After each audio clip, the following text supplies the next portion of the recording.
Hello and good morning, and welcome to the latest from Hearts Standard. My name is Joe Skate, and I'm delighted to be joined this wet Tuesday morning by Craig Cairns. How's it going, Craig?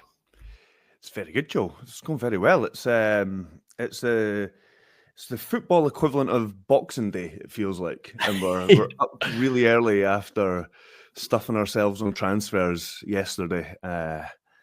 And yeah, it doesn't stop. The work doesn't stop for journalists, even on days like Boxing Day.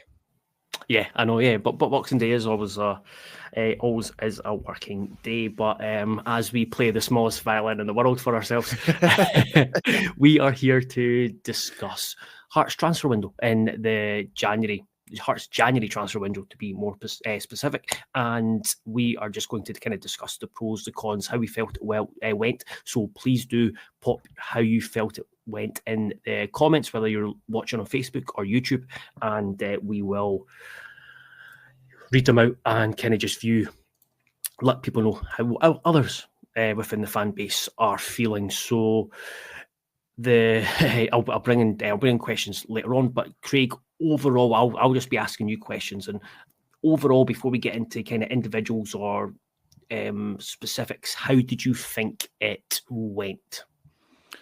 I would say it wasn't a perfect window. I would say January windows maybe rarely are, unless everything's going well for your team. But I think given the state that Hearts were in going into the transfer window, still in a form was getting, as we know, we kind of came into good form. We're in good form now, but it was still a very precarious position going into January, and Hearts had to let players go that were still doing a job to an extent. Now we've shown that we've upgraded in the likes of Cabangu, with the likes of Cabangu and McCart, to pick the two most obvious examples of Rowles and Boyce leaving when there was a bit of an uptick in form, and those two players were part of that uptick in form.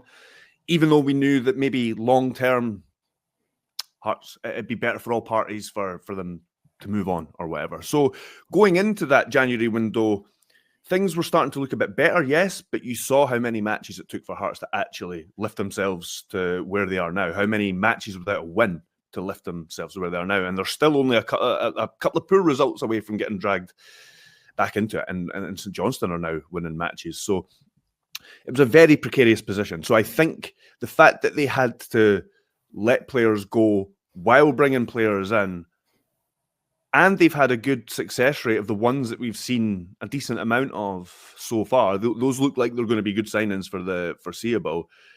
I think they've done excellent. They've upgraded on two key positions, and that was the main things that people were kind of looking for. The defence was more it was forced a bit more because of injury, I guess. Yeah. Up front was definitely needing work.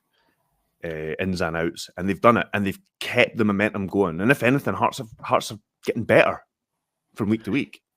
Yeah, absolutely. And I think Neil Critchley deserves a fair amount of credit for the last few weeks, considering that how he's kind of had to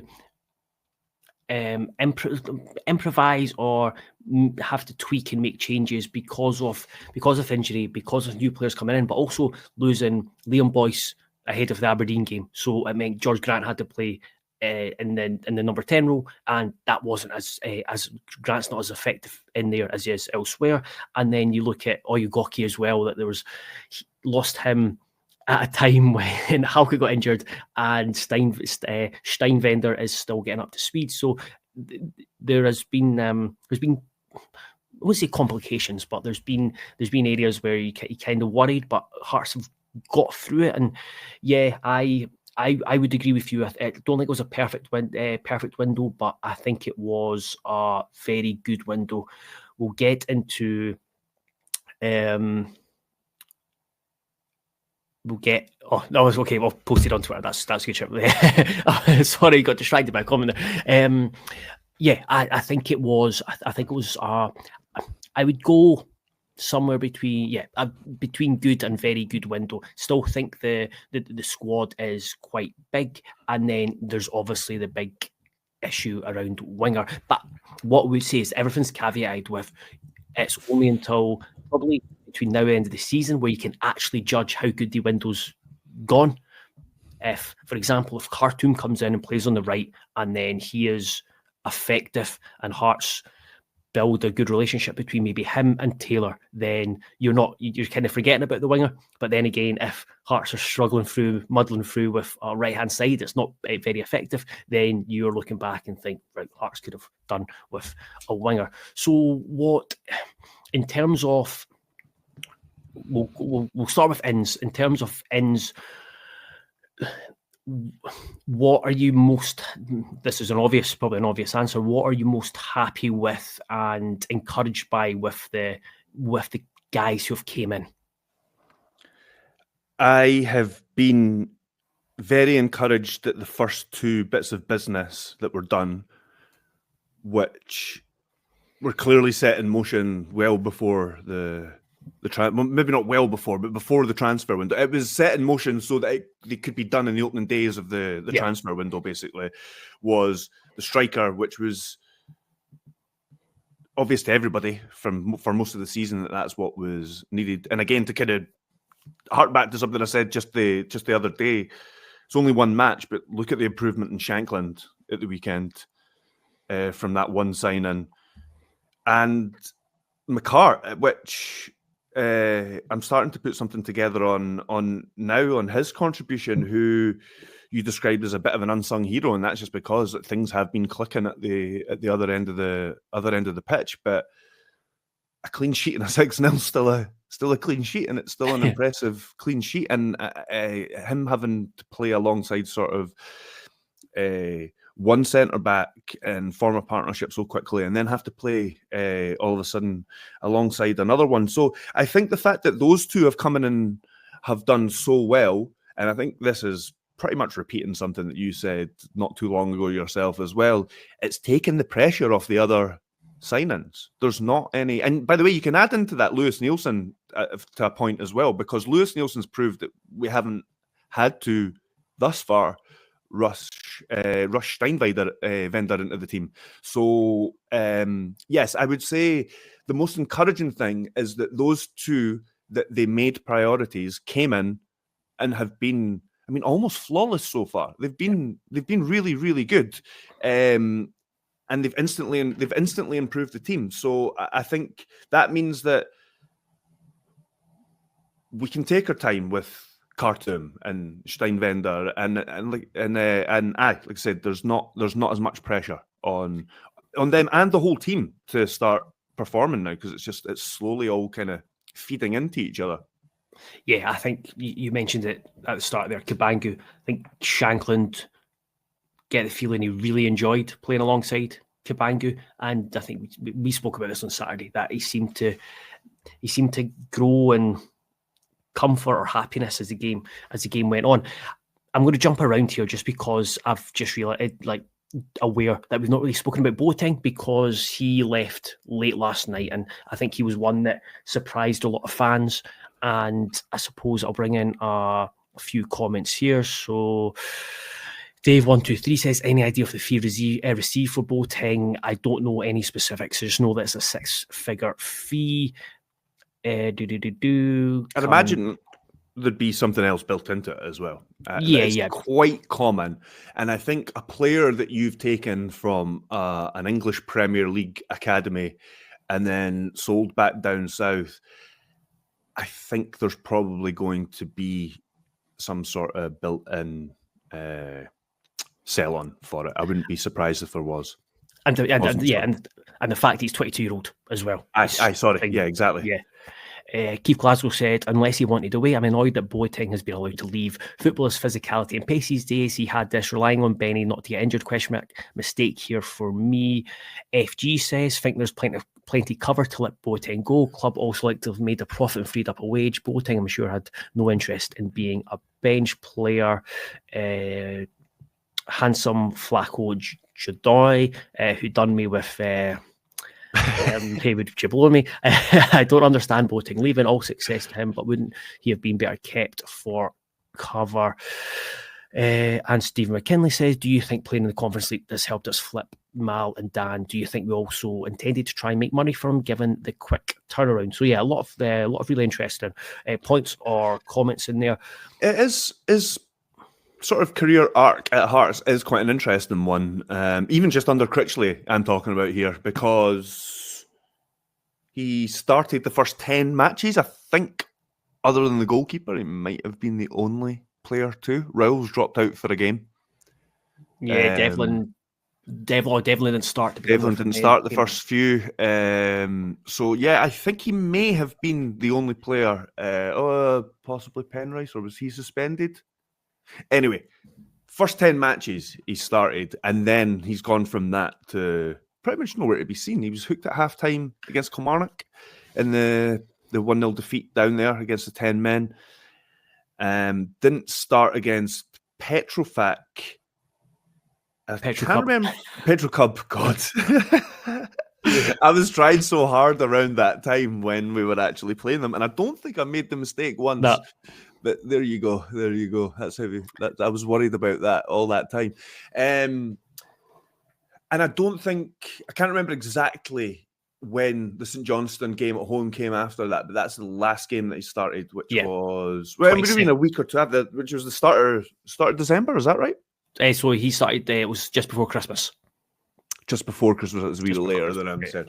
So yeah, he hasn't started a game since then. So it's actually been quite a curious one. So something's happened there where it's got to the point where, because it's not like he's even been rotated in and out. He's just been benched for every game now, and something's happened there that he's just not fancied, or he's not suited to how Critchley wants to play, or something. Something's happened there. What did you make of him as a player? I was slightly surprised at the signing. I saw a lot of Dundee last season, and Silla was definitely the better player in that position, to the point where Boateng was a sub quite a bit, or he was kind of like used in matches against Rangers and Celtic and things like that. He was brought in as an extra sort of player in the midfield. And it's not that he was a bad player. I never thought he was a bad player. It's just, you could just see that Silla kind of got ahead of him, and Silla just kind of looked a bit of a better player. And then he was one of Hearts' better players. Again, I've gone back to this a few times, but Hearts, there was a lot of people on the outside looking at Hearts' signings in the summer and saying, if you sign bottom six players, you get bottom six results. And the fact was at that point that the bottom six players that Hearts had signed were Hearts' best players. Yeah. And Boateng was among that. Boateng was can't remember like from kickoff of the season, but I do remember at one point when Hearts weren't playing very well, Boateng was one of the few that was coming out with pass marks some weeks.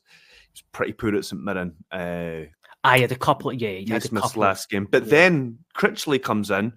Yep. And him and Benny just look amazing together in that 4-2-4 sort of formation. So yeah, a bit of a strange one. And then he's kind of fallen off from there. Like I say, something's happened. He's either his form's dropped off and they don't fancy him, or it's just Devlin is much more suited to the way they want to play. I'm not entirely sure exactly what's happened, but he just doesn't fit anymore. And if that's the case, then make a profit on the guy. So just a couple of things, and I can understand the surprise, but I think we need to consider that there's pre-Jamestown and there's post-Jamestown, and there's pre-Jamestown and then there's Jamestown at the moment, the Jamestown era, and that's where players, they've evaluated the squad, and then there's guys that there's guys that's kind of been decided that if it is an opportunity for them to move on, they can move on. I think there's a few factors at play here. You look at Devlin. Devlin is one of the first names on the team sheet. He's been outstanding, and player of the month. Yeah, he's a Hearts player of the month, and there's Hearts standard player of the month. I think both of them do a lot of the similar work, and I just think Devlin has been much more effective. And now you look at it and you can see that Boateng has perhaps dropped dropping to 4th, 5th choice midfielder because you've had Devlin and Benny. And yes, I can completely understand the viewpoint of fans. It's like, well, Benny is not the most reliable because he drops in and out. That's a fair point. Grant's came in and he's been playing centre mid as well, and dovetailing with Cammy Devlin. And then you've got Neuenhoff coming back. And also found it interesting that the Boateng's agent, he posted on Instagram that he's basically said, huge congratulations to Mal Boateng on his move to Plymouth Argyle on a 3.5-year deal. After nearly 3 years in Scotland, Maliki achieves his goal of returning to England. So again, it's one of those where the player, Hearts might be where the player would have liked to have gone back down south if the opportunity presents itself. And the fact that he had dropped out in recent weeks, I think I liked him. I really liked what I saw from him. And there's definitely a player with promise there. But then I just keep coming back to this. This is a squad that is likely to be evolved this window and more so in the summer. So whether it's viewed that he is not here long term, then if there's an opportunity to move on, and then, like I said, bring in a fee, and then provide a bit more flexibility around the wage budget going into the summer, then it is, I think, as Critchley said, similar to Oyegoki, that it's a move that probably suits a lot of parties. And just to bring in, I think it was Stephen McKinley that asked about the Conference League. I definitely think that playing in the Conference League, playing in Europe, playing at that stage helps you put your players in the shop window. It helps helps you. It makes it easier for teams to kind of notice them, and it's it would have been one of the reasons he signed as well. Yeah, exactly. As ahead of, say, the English, I'm sure he would have had English Championship offers in the summer. Yeah, and then you bring in the fact that he's moved to Plymouth, who are managed by the manager of Cercle Bruges, who would have done a lot of looking at Hearts as well. So it's it all adds up. I think it's it's a surprising exit. Well, to an extent, a surprising exit, and it's. I can understand fans' reservations, but at the same time, I would sit on it's probably a sensible move all around. I say that, and then we get 2 midfielders go down with season-ending injuries in the next game. Well, that is obviously the worry. But as you've said, there are other players. There's Cartoon that can play there as well. The only worry would be is that you could leave yourself with not enough defensive options in that area. I suppose that's the risk you're taking with the Benny's known propensity to drop out the team now and then. So yeah, you're opening yourself up to that. But at the same time, it's if the move makes sense right now, it's a short period between now and the end of the season to kind of cover, and then look to do business in the summer, basically, where there's a better chance of doing it. There's just no guarantee that this deal comes up again in the summer, and it's between. So you're taking the risk between that and then just wages on a bench warmer for the rest of the season, basically. So yeah, and as you said, if the guy's looking, if that's his aim, ultimately, then yeah, I don't know. It seems to suit all parties. So I think with somebody who's not getting a game from week to week, I think that's fair enough. I think Hearts could probably cope between now and the end of the season, unless there's some sort of injury crisis in midfield. Again, the thing is just like, as it's mentioned, I'll bring in a comment that was posted on Twitter that the squad's still big. Arlo posted on Twitter, could not even name 8 players that have left. I'll come back to that. Feels like the squad's gotten bigger, and again, that's the thing. It's still it's a big squad. You can't carry a massive squad and keep everyone happy. Yes, there are players in there who I think the club would have preferred to move on, but it's hard to move them on. In terms of the 8 players that have left, I kind of got includes loans. Yeah, I kind of got to be cute with this. So basically, I think there's 6 first-team players that left, and then included Callum Sandilands and Ethan Drysdale, because Sandilands has been on the bench and he's been on the fringes of the first team without making an appearance, whereas Ethan Drysdale, again, was touted as potentially being part of the plans. And Tate as well, then, surely. Yeah, Tate's in that, but he's made first. He's an actual first team player, right? Of course, because he's made appearances, whereas Drysdale was part of the loan that part of the deal that brought Harry Milne here. So that's why I included him. So yeah, it's still a relatively big window. The Gorgie Boys podcast, morning guys, very good window and strengthening the right areas. Like most, I think a pacey winger would have made a 10 out of 10 window, but I think there's been 8 out of 10. Mark Fraser agrees. 8 out of 10, great window.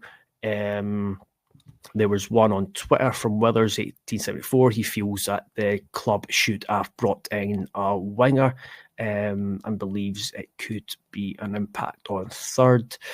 And yeah, there we go. I'm not going to flash them up, but I'll just, the people that replied to your tweet when you asked for their thoughts, they're all positive. There's 4 and they all seem to be positive. Scotland Heart says absolutely phenomenal window in terms of who went out the door.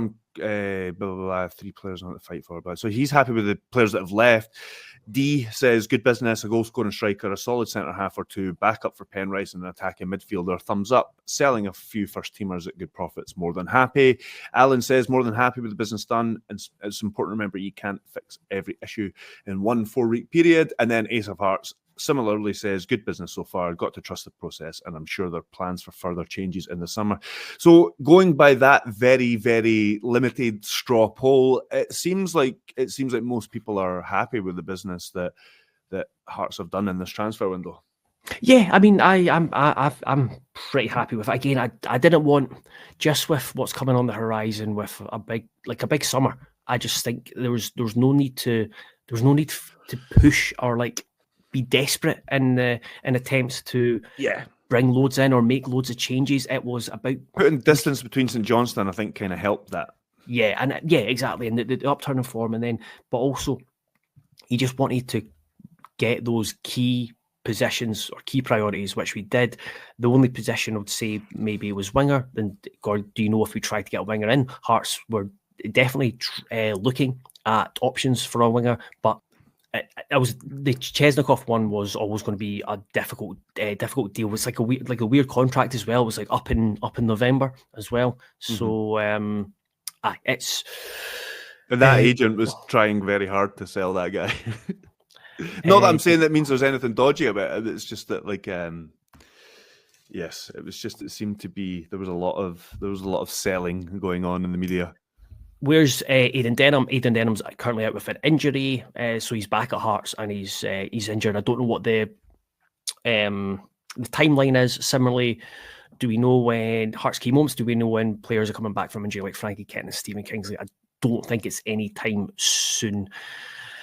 In terms of outs, we spoken a lot about Malachi Boateng. In terms of outs, is there anyone that you feel is going to be a big miss, or do you feel like the players who did leave, would you regard that as the good business in terms of the individuals that left? Yes, I think it's very good business. I think the only one that you could say is going to be missed is Oyegoke, and I think he has been missed to an extent. I think we're talking about one game really, but as I said a couple of weeks ago, I think Hearts might have won that game a bit more comfortably if they had Oyegoke in the squad. I just think, and again, it's not anything bad about Lewis Nielsen, but as you pointed out the other day, he found out that morning that he was going to be in the squad or something like that. He thought he had a training day and then he found out he was in the squad, and then 11 minutes into the game he's chucked on. So that's not anything against him. It's just that Oyegoke would be much more familiar with the players that he's going to be on the pitch with. So yes, I think he's maybe going to be missed between now and the end of the season because I really liked him. And like I said, I was excited to see how he continued to develop, but at the same time, it sounded like a deal that the club just could not turn down. I thought Rouse was going to be missed, but we've actually upgraded on Rouse. There was a wee bit of a worry that Boyce was going to be missed for a game or two. He hasn't been. Aberdeen game. Aberdeen game. What did I say? Right. No, you said there was worry he was going to be missed for a game or two. He wasn't, but I would say he was missed. Okay. Game, I thought maybe I'd say a different team or something like that. Yeah, for that Aberdeen game. I mean, maybe Grant wasn't great in that game, but what I'm saying is just like overall, I think there was a wee bit of worry that that Boyce had come to form and then we had sold him and we still had a game to play, and Cabangu hadn't played a minute yet. So, but that turned out not to be the case. We bounced back from that and upgraded there. So, the other ones are just kind of loans, really, aren't they? And they are sensible. Those are players that need to go out and get minutes. That's the next stage in their career. If they're not going to do it at Tynecastle, they should go out and do it somewhere else. So I think they all make sense. Yeah, I mean, coming into the window, I think there would have been a lot of fans that had been open to like Boyce leaving just because he wasn't involved. He was in the final 6 months of his deal, and then Rowles was always one that split opinion. I think the big thing around Rowles was the fee. Some people thought it was a great deal, some others didn't, and the thing we kind of went over it is it's a difficult one where you can. You need people clubs to be willing to pay it, and then just with the plans that Hearts had in place, I think it was the right time for Rowles to move on. And players are only worth what teams are willing to pay for them. I mean, that's how it works. It's like art and a few other examples. It's just there's no actual objective price. It's just it comes down to demand and what clubs are willing to pay and all those kind of things. So, and again, this happens over and over now. We don't actually know how this deal's structured, and we don't actually know if there's further things down the line or whatever for success or appearances or international or whatever it is. You can have these other things built in that aren't necessarily reported when there's a fee reported, and then sometimes the fees are wrong as well. That happens quite a lot, and clubs are happy just to, for various reasons, just let the fees that are erroneously reported, just let them be out there. But the final point I'd make on Rowles is that okay, you can argue the fee and say well, it's good or bad, but I suppose the fact is that Hearts have made a profit and upgraded. You can't really argue with that. Yeah, absolutely. And I think James asked us, do you think it's possible Hearts made a profit this window? Again, with like going back to what you said, it's without knowing actual specifics of the deal. I do think it is a possibility. If not, it'll be around break even, potentially a profit. And it's also very common. It's very common that you don't get all the money up front as well. It's spread over, and then 3 installments, or sometimes it's very so talking about profits and losses over windows, I don't think it's just as black and white in that as that, because like I said, money always comes in at different times, and the sell-on clauses, or like just clauses as part of it, that you're almost like there's probably deals where you're almost going to make more money from the deal that happens after. For example, exactly. Like John McGinn, I think both Hibs and St Mirren would have loved Aston Villa to sell him for 50-60 million, because then they get a big windfall. Similarly, Lewis Ferguson. Yeah, it's like Aberdeen with Lewis Ferguson. Yeah, is that what you just said? Sorry. Yeah. Sorry. Aye, there's ones like that. Aye. And just Michael asked, what's your guys' thoughts on undisclosed fees? It is a wee bit frustrating, and it is frustrating. But as I was just saying there, though, sometimes when we get fees, it's not always accurate. Because sometimes it can be okay, that fee can be correct, but there's other things built in which changes the value of that. Or sometimes that fee is correct, but it's so much up front, and then they're speculating that they're going to get X amount. Like if all goes to plan, they then get X amount, and then that means that the player that they've sold is effectively worth that fee. So without seeing the inner workings each time, it's not always easy to know what's true, even when fees are reported. So as frustrating as undisclosed fees are, I still think that you're not always getting the full picture when you're getting the fee anyway. So the one thing I'd say on undisclosed fees is you get a better picture of it when you get the accounts. So you kind of you get up to But you're basically working like, I don't know, like 18 months 18 months back, because I think the recent like you've had in recent years recent accounts where money's came in for like Uchi because he made a move to Middlesbrough, so you get a better idea of how much came in and how much went out in terms of transfer fees without getting the specifics. I'm pretty relaxed. I'm not don't feel like I need to know the specifics. It'd be cool, like in obviously like in American sports where everyone knows what everyone is making. I don't think that would be good. And British, it would be interesting. It'd be interesting to know. It would obviously be great to know, but I wouldn't lose too much sleep not knowing how much we got from Oyugoki or Rolls or Boateng. Just trust. It's good. There's a few questions about pre-contracts. Hearts can still get players on pre-contract. We've seen that last season with Spittle and Penrice and Jan Dander. There's been discussions or certainly interest in Danny Armstrong, but I also think he's got options elsewhere. Not heard anything else in terms of working on pre-contracts for other players, but that is something that, again, is always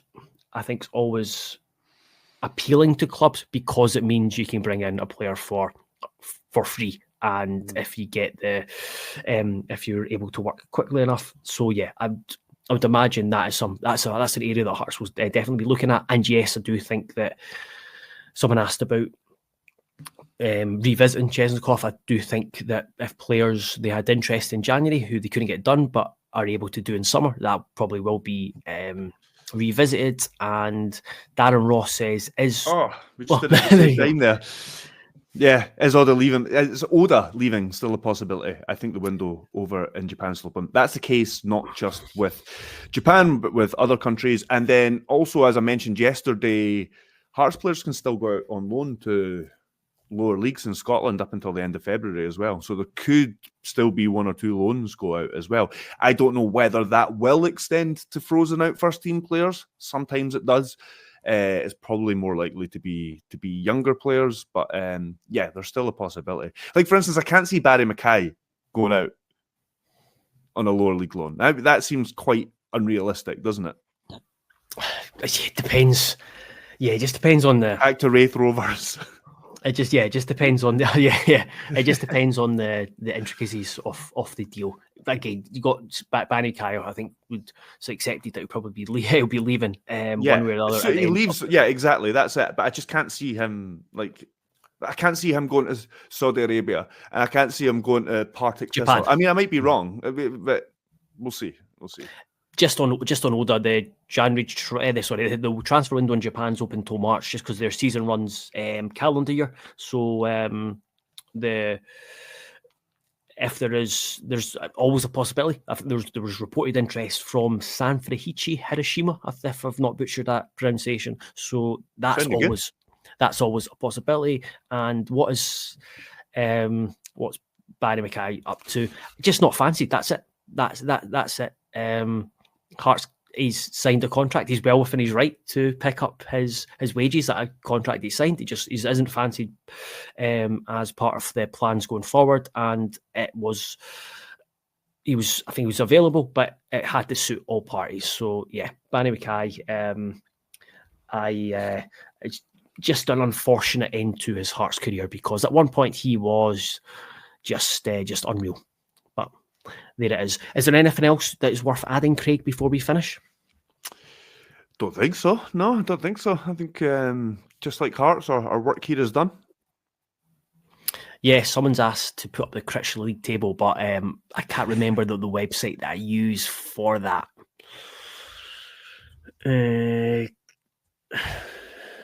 Let's see. This is great audio. Me typing away. But yeah, I think just while I bring something up, I do think it's been, as someone mentioned, I think it's a window that we'll get a proper good judgment on, even just in 3, 4, 5 months' time, looking back at what the club have been able to do.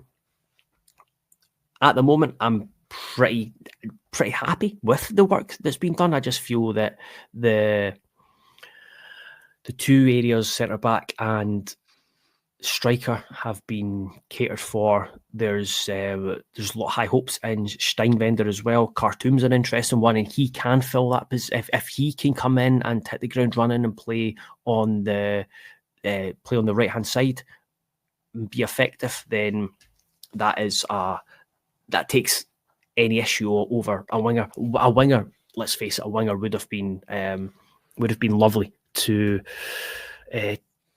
have been added, and I think it was a couple of guys that say I think that would have arguably completed the business done, certainly in terms of ins. It would maybe be nice to bring the squad down slightly more, but it is what it is. And I don't know if you want to add anything, Craig, while I get this Critch League table up for one of the guys that have asked. No, just quite excited to see this team evolve in general now.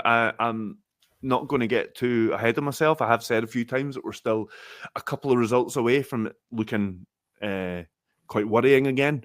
But a couple of results for looking very, very good. Very worrying, yeah, especially if St Johnstone keep picking up points, because I'm saying if a couple of positive results for looking very good. Oh, for looking very, yeah, the other way about, exactly, yeah. But I just mean like even more long term than that, beyond the end of the season. I'm just excited to see. I'm now excited to see how this team evolves. Because it looks like Critchley's come in and has ingrained himself into the culture of the club and Scottish football. It's like when he said the other day, "This is a special football club," and I really mean that. That was sincere. The way he said that was very, very sincere. It wasn't just lip service that you can get from a lot of managers. And I think he genuinely, to say something that could potentially end up in football cliches, I think he bleeds football. I think if you cut him open, he would bleed football. And I think he's just very, very passionate about the game and is constantly thinking about how he can improve in the game.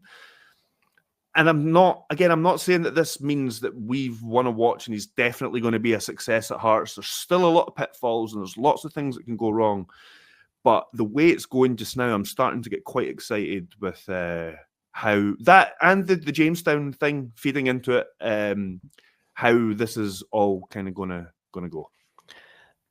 Yeah, absolutely. And I think Saturday, game without trying to get carried away, but Saturday, I just think the team itself had a lot more attacking threat, just the mixture, just the dimension of Kabangu added in, and we can see on the Critch League table that I've put up here that the goals, that's 28 goals there, but 6 of those came on Saturday. That's been an issue. Need to be scoring more goals, be more threatening, because you look at the defensive record under Critchley. It's been really good, and it should hopefully only get better.